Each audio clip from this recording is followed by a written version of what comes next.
All right. Sorry. On that note, good afternoon. The Secretary General is in Paris on his way to Tokyo, where he will attend the TCAD summit that is being held in Yokohama in Japan. TCAD is the International Conference on African Development. And he is stopping on his way back from Biarritz, where he attended the G7 summit. A short while ago, he spoke to the press in Biarritz, stressing how we are facing a dramatic climate emergency. He pointed out how July was the hottest month on record and how the level of CO2 in the atmosphere is the highest during human life. The Secretary General emphasized that we need more ambition and a stronger commitment, pointing out how society, in particular the youth, are mobilizing ahead of the Climate Change Action Summit that is being held here in New York in September. The Secretary General added that the G7 summit had been an excellent opportunity for him to appeal to the international community's very strong engagement. Earlier today, he spoke at the G7 session on the G7 session on climate change, biodiversity, and the oceans. And yesterday, he took part on events on the fight against inequalities and the partnerships with Africa. He also met with the leaders of France, Chile, and India. And a short while ago, and we expect him later tomorrow in TCAD in Yokohama. Turning to Syria, over the weekend, hostilities continue to impact civilians in the northwest part of the country, across Idlib, northern Hama, and western Aleppo governorates. 15 people, including 4 children, were reportedly killed, according to our humanitarian colleagues. In Idlib alone, displaced people have sought shelter in more than 100 schools. Camps for the displaced people are already overcrowded, with hundreds of thousands of people forced to stay out in open air, outside camps, and in reception centers. As a reminder, since the start of the hostilities in that area nearly 4 months ago, there have been nearly 575,000 individual displacement movements. Many people have been displaced up to 5 times, while some have been displaced up to 10 times already. As the new school year is scheduled to begin soon, access to education will be compromised for many children. The UN calls on all parties to the conflict to de-escalate the situation in the northwest part of Syria, to recommit to the ceasefire arrangement memorandum of understanding between Turkey and the Russian Federation that was signed in September of 2018. And in Salt Lake City, Utah, the 68th UN Civil Society Conference kicked off today under the theme Building Inclusive and Sustainable Cities and Communities. Up to 5,000 representatives of civil society from more than 100 countries will take part in the conference, with about 40% of the participants being under the age of 32, which for the UN is pretty young. The conference will feature 11 thematic sessions, close to 200 NGO-led workshops, with some 150 exhibits, as well as a youth hub. We'll be bringing you updates over the next couple of days. Back here, the Undersecretary General for Peace Operations, Jean-Pierre Lacroix, briefed the Security Council on the African Union-UN hybrid operation in Darfur. In his remarks, delivered by video conference, he highlighted the transitional arrangements signed by the Transitional Military Council and the Forces for Freedom and Change earlier this month. He also stressed that these transitional agreements entail a pledge to end all outstanding conflicts in Sudan, which could bring long-term stability to Darfur and other marginalized areas. Talks between the new government and various armed groups in Sudan are expected to take place, he added, including with the Sudan Revolutionary Front that includes some of the Darfur movements. His remarks have been made available to you.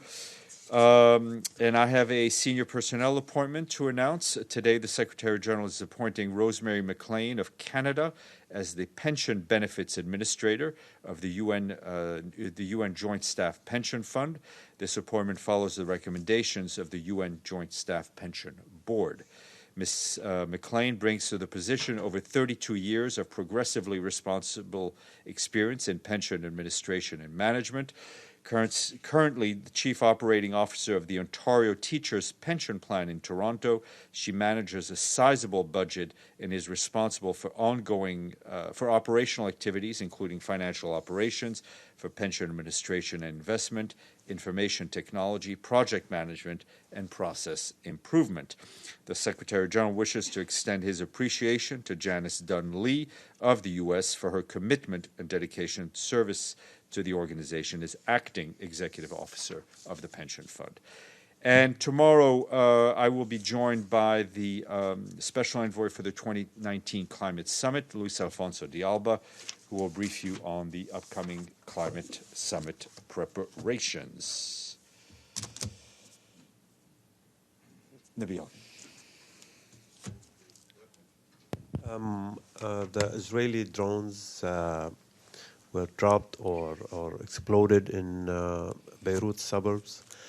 And I want to know if you have any details or information about the incident and your position on that. Sure. We don't have any, we're not in a position to independently verify or confirm the reports that we've seen. As far as the UN presence in the UNIFIL area of operation, it remains calm. UNIFIL remains engaged with the parties to prevent any incidents that could endanger the cessation of hostilities. We have obviously taken note of the statements made by President Aoun and the Prime Minister Hariri, including on the ongoing investigation of these reported drone attacks, drones, the investigation being led by the Lebanese authorities. We have also received a letter from the government of Lebanon on the incident in Beirut and the one in the Bekaa Valley. This is a good time to reiterate our appeal to all concerned to cease violations of Resolution 1701 and to fully implement its provisions. The UN calls on the parties to exercise maximum restraint, both in action and in rhetoric. Yes. Can I follow up? So you cannot, the UN cannot investigate or check the ground or the place where the incident took place, either in Beirut suburb or in Bekaa Valley? You don't do that usually? First of all, that is outside of UNIFIL's area of operations, and the primary responsibility for those investigations lays with the Lebanese authority. I would add that over the last few days we have seen in the broader Middle East reports of drone attacks, missile attacks, and airstrikes all over the region: Israel and Gaza, Lebanon, Syria, Iraq, as well as Saudi Arabia, and that all since Friday. I think all of these reports are of concern to us. We're continuing to follow the situation closely. And I think as the Secretary General has said and consistently maintained, the Middle East region cannot afford any additional turmoil. Edie. Thank you, Steph. I was going to ask you about all those broader drone strikes, but also the Israeli Prime Minister has ordered the military today to cut fuel transfers to Gaza in half in response to rocket attacks from Gaza. Does the Secretary General have any comment on that? We've seen those reports. I was in touch with our colleagues in Jerusalem just a bit earlier. They're checking on them, and hopefully we'll have something a bit later. Sherwin. Steph, our understanding is the SG went to the G7 summit to lobby world leaders ahead of his climate action summit in September later this year, next month. Is that correct? That is correct. I mean, it was there to push them for greater political action. So as he was pushing in that roundtable, there was a seat vacant, the seat of the President of the United States. I've seen the transcript just released by your office. He was also asked if he was able to convince the United States President of this climate change emergency that he keeps talking about. And he again then deferred to the fact that it's going to be up to civil society in American cities and American states. Is it fair then to say that the United States President is no longer an ally of this Secretary General's top agenda item, which is action on climate change? The analysis part of this is your responsibility. I'm not going to. I'm asking you a question. I understand you're asking me a question. I'm trying is the United States President an ally of this Secretary General? I'm trying to answer it to the best of our ability. The Secretary General in the past has had good conversations with the President of the United States on climate. We look forward to the climate summit, to the participation of the United States authorities in the General Assembly debate as well. But again, our position, the Secretary General's position, has been made clear. His sentiments, I think, as you've read them and as he mentioned them in the press in Biarritz, as he will mention them again to you directly, as I have no doubt, on September 18th, are very clear. The compare and contrast part is really your job. Is there a message you would have for this president at this time? The message he has for the U.S. president, and the message he has for every world leader, and this is a message he's delivered to every world leaders, is that the need for climate action is now. That this is the primary emergency that we are all facing. His message for everyone is exactly the same. Oui, monsieur. Stephane, can you tell us a little bit about this oil tanker close to Yemen? Apparently, there is a UN expert have landed in Djibouti to inspect the ship this week. Yes, my understanding is that we have gotten clearances to inspect and to look at that tanker. But I have as soon as we have an update to share, I will share with you. But my understanding is that we have gotten the right authorities. Yes, sir, and then Maria. Thank you. I have two questions, actually. One, do you know how many Syrian refugees went back to Syria from Jordan? No, that's a question you should ask UNHCR. I don't have those numbers here. And the second question is, there are many media news outlet, American news outlet, reported today that the U.S. president suggests to nuke hurricanes before they hit the land. Have you seen the report, and what is the position of the UN on nuclear? I've seen the press reports, and I'm not going to comment on them. Yes, Maria. Yeah, thank you, Stephane. So the possibility of return of Russia to G8 format is now under discussion. The Secretary General has his own opinion whether G8 or G7 is better. Secretary General is in the 1 through 7 or 1 through 8. The Secretary General is not in there. It is that decision is up for the members of the G8,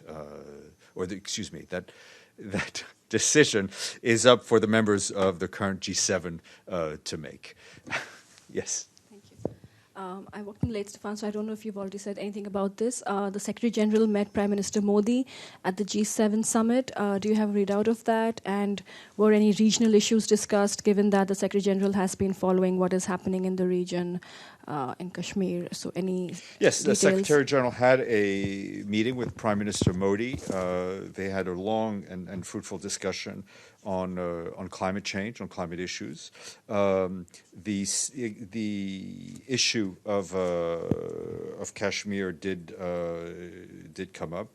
For the Secretary General's part, he reiterated the message that he has been saying publicly, and that's basically a need for all parties to avoid any sort of escalation. Again, there was, since India has also maintained that it's a bilateral issue, anything on that regard did he ask? No, I would refer you, as I said, the Secretary General's message is publicly and privately reflects what he said what we said in the statement last week. Thank you. Yep. Thank you, Stephane. I'm talking about G7, where they are taking actions on this crisis of the fire on the Amazons in Brazil. They are pledged on provide 20 million on help for this crisis in Brazil. So my question is, it seems like this is getting politicized on some ways for this help, that nobody's giving something for nothing. So in this regards, my question is, who is really this concern on this kind of crisis where this affects the whole world on the climate change and according to the Secretary General, in his remarks that he made to the press earlier today, referred to the Amazon forest, which spans a number of countries, as a global patrimony, as a global good. He welcomed the initial pledge of $20 million to help the countries of the Amazon fight the fires, but he said this was only a start, and he would hope to see a greater mobilization of funds and efforts. Yes, sir. Thank you. Swedish climate activist Greta Thunberg is supposed to arrive in New York either tomorrow or day after, on Wednesday. I just wonder if the Secretary General has some warm, welcoming words for her, and if he will meet her tete-a-tete. Yeah, definitely warm words of welcome. We hope the crossing is going well. The Secretary General will no doubt have a chance to see her at some point when she's in New York for the climate events. As you know, Secretary General has met Ms. Thunberg on 2 occasions in Poland, and most recently in Vienna. And I think he's praised her for being a symbol of youth mobilization, which he has admitted has really been a driving force in mobilizing action on climate.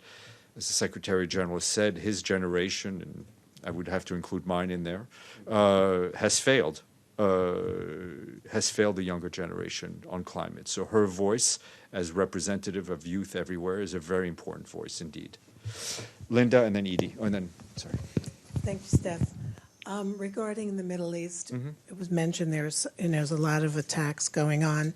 I was just wondering if the SG is in touch with any of the leaders from those countries involved, and if perhaps during UNGA he might be planning perhaps a group meeting or something to that effect. I have nothing to share for plans during UNGA. The UN, the Secretariat, has been in touch with various parties at many different levels to pass on our message of concern. Edie, and then Betu. Back to the Amazon. The president of Brazil has accused the G7 of treating Brazil like a colony after the initial pledge of 20 million euros. Does the Secretary General plan to talk to President Bolsonaro, and in light of his statement that the Amazon is global patrimony? I have nothing to share with you as to right now as direct phone contacts. I have no doubt that the Secretary General will meet President Bolsonaro on the sidelines of the General Assembly. The UN is there to help mobilize support to those countries that need assistance, that may need assistance in fighting the fires that we're currently seeing in the Amazon. Betul. Thank you, Steph. Just a technical question. Can you remind us when the Secretary General is planning to hold this press conference ahead of the UN General Assembly in September? The 18th of September. Did I say the 18th of August earlier? You did, but okay, I just sorry. needed you to remind. Thank you. 18th of September, unless you have not missed it. Yeah, 18th of September in this very room. Yes, ma'am.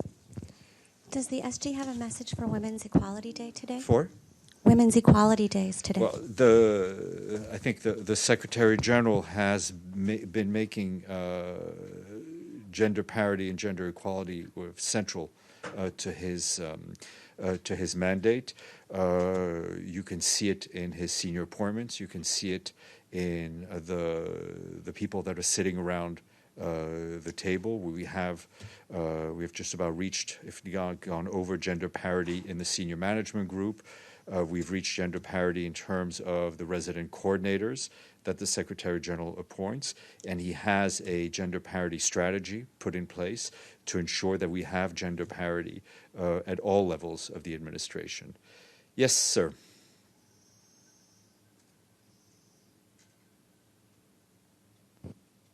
Good afternoon, Stephane. West Africa, back to West Africa, Mali, the Sahel, what's going on? 5 million soldiers were killed last week and the week before. 24 soldiers from Burkina Faso. We have Operation Barkhane, 4,000 French troops, MINUSMA. What's the Secretary General's reaction to this? The situation is still unstable and dangerous. Or anything? Well, it is. I would have to agree with your description of the situation. The Secretary General has been very much focusing on ensuring that the so-called G5 Sahel force has the support that it needs, the financial support that it needs. He calls on countries to make sure that the financing for this force is regular and predictable, and that the international community do what it can to help support those countries that are on the front lines. Evelyn, and then we will let Monica speak. Thank you, Steph. Is there any update on UNRWA? Any change in the top leadership? No updates to share with you at this point. Anything expected soon? To say I can only UNRWA? I can only speak for the present, or at least the next 10 minutes. So nothing that I know of. Thank you, Monica. All yours.